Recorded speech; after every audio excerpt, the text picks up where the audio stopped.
naaw nee na bu Ousmane Sonko amee mankaama pour daal di raje ki nga xam ne que mu di Barthélémy Diaz moom itam na génnewaat ay dossier Mame Mbaye Niang ak ki nga xam ne que mu di Adji Sarr noonu la ko bëggaan daal di waxee exactement donc radiation Barthélémy Diaz et l'article L31 bëggaan déterre les dossiers Adji Sarr et Mame Mbaye Niang le leader de Gëm Sa Bopp lay jàmbaara mi ngi jàpp ni lii coup de Jeanne d'Arc la évoque les risques d'une glissade vers un état voyou et interpelle le conseil constitutionnel jëm si li nga xam ni itam mi ngi fi Bougane nag waroon na li nga xam ne mu di conseil constitutionnel jàpp na ni de plus en plus ñu ngi dugg si benn état de voyou ay kàddoom la moo ko daal di yékki jàpp na ni si la justice bu impartiale leen bëggoon mais nag gisuñu loolu ki nga xam ne moo di Bougane ba tey mu daal jàpp ni indépendance des institutions yi itam amul Sénégal la lutte contre la souveraineté populaire yi itam nekkaguñu si création de front unique loolu la daal di bëgg ñu daal di war a mën a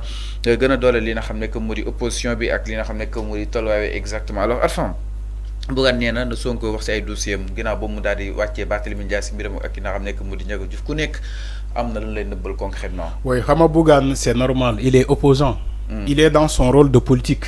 Il fait la politique, c'est normal. Alors que le dossier de Barthélémy Dias, on a utilisé une loi, on a utilisé les textes, la hiérarchie des normes, la constitution, le règlement intérieur de l'Assemblée nationale, à son article 51, alinéa, le dernier alinéa. Donc, lolu, c'est sous l'effet de la loi. L'année radié Barthélémy Dias à l'Assemblée nationale. Mais Bougane, ce qu'il parle, c'est de la politique. Bougane, il parle de la politique. Donc, lolu, on peut concéder à Bougane. Parce qu'il est politicien, il est dans ça. Moi, je ñaari affaire yu bokul. Bougane, il fait de la politique. C'est tout à fait normal. Il fait de la politique. Mais le cas de Barthélémy Dias, on a utilisé strictement la loi, conformément à la loi. Donc, beaucoup. Bougane, si aujourd'hui il doit critiquer cet État qu'il taxe de voyous, il faut amener des lois qui contredisent la loi qui a été radiée Barthélémy Dias. Dans ce cas, elle mène le konango. Elle mène le konango.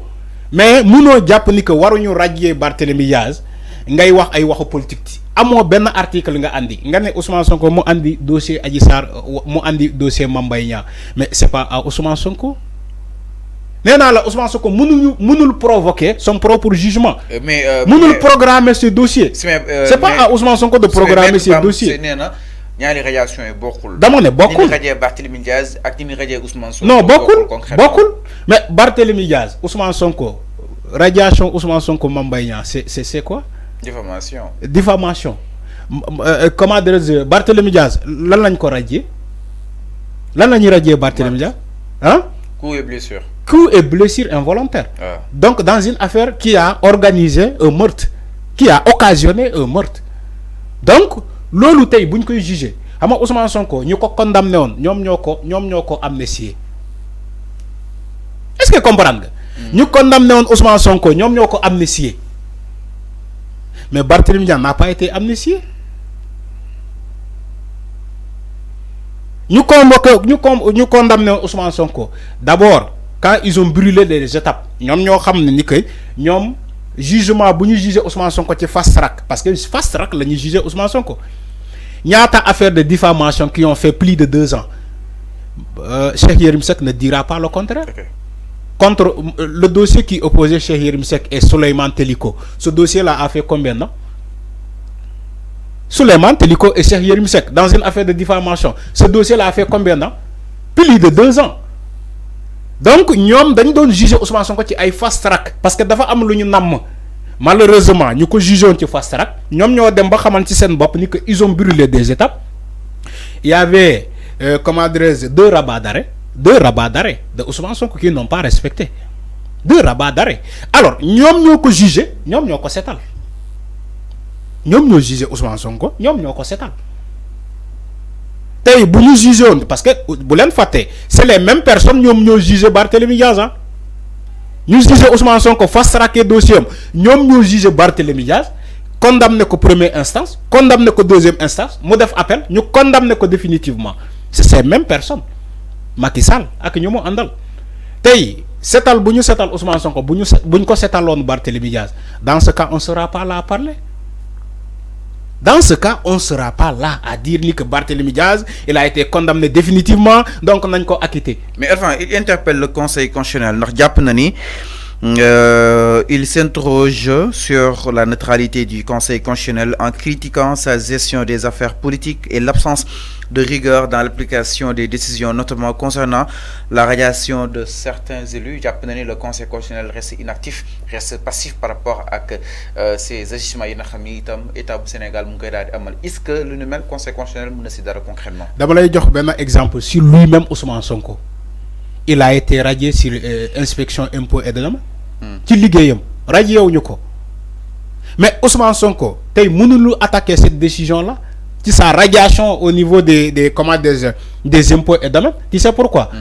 Même si Macky Sall daf ko radier injustement mais daf ko jaarale fu mu ko war a jaarale. Ousmane Sonko def ay recours ay ñoñom ay kini. Donc loolu mooy radiation boo xamante ne dafa basé ci ay textes ñu utiliser les textes. Mais aujourd'hui Fallou pour ngeen comprendre benn affaire Ousmane Sonko ak comment dire Barthélémy Diaz bokkuñu comme Barthélémy Diaz kaawam nu mu bokkulee ak Khalifa Sall c'est pas la même chose. C'est pas la même chose. Le Conseil constitutionnel est aujourd'hui la voix autorisée de la Constitution. C'est la voix légale, c'est le représentant de la Constitution. C'est le porte-parole de la Constitution, le Conseil constitutionnel. Donc, le Conseil constitutionnel, tout ce qu'il agit, il agit sous l'effet de la loi, sur l'effet de la mère des normes, qui est la Constitution, la hiérarchie des normes. Le Conseil constitutionnel respecte les décisions de justice. L'effet de la radiation de Barthélémy Diaz repose sur la décision de justice qui a été rendue. Il repose sur la justice qui a été rendue. Aujourd'hui, si vous interpellez le Conseil constitutionnel, vous voulez que le Conseil constitutionnel vous dise quoi? Ni que man d'accord la radiation de Barthélémy Diaz. Mais non, le Conseil constitutionnel garantit, yor la Constitution à Saint-Mai. Mais le Conseil constitutionnel est à son article 61. Et le règlement intérieur à son article 51. Okay. Donc le Conseil constitutionnel respecte les normes. Il respecte aussi les textes. Que pourquoi attaquer la décision de la révocation de Barthélémy Diaz auprès du Conseil constitutionnel? Moi, madame, dans sonal sabop. Dans sonal sabop. Parce que le Conseil constitutionnel, bobu, ay textes les respecter. Le Conseil constitutionnel de xol ay wax gentleman sank lan nga ko waxe élégance voilà élégance. Le Conseil constitutionnel ne regarde même pas l'élégance. Conseil constitutionnel du xol ay élégance ay texte lay appliquer ay texte lay xol. C'est clair. Donc bàyyi leen seen élégance boobu ngeen réserver ko ci côté politique boo leen demee ci politique ngeen wax élégance jàpp na ni peine perdue la. Non Bougane ay waxu politique lay wax. Alors c'est clair. Bougane ay waxu politique lay wax. Alors parce que boo gisee ma ne la Bougane ay waxu politique lay wax. wax bu muy wax yëpp ci teewul benn article. Ni que article bi nii lay jël contre la radiation de Barthélémy Diaz. Article bi moo wax ni que Barthélémy Diaz waruñu ko radier. Bougane andiwul article boobu. Moo tax ma ne la ay waxu politique la wax. Man tey su may défendre Barthélémy Diaz damay dem fouiller ci la constitution bi ba xam ndax dinaa gis benn article buy défendre Barthélémy Diaz ma utiliser article boobu à sa faveur. Mais Bougane dafa bëgg jàppale Barthélémy Diaz te andiwul article parce que fii on parle des articles, c'est les articles qui parlent. C'est les lois qui parlent.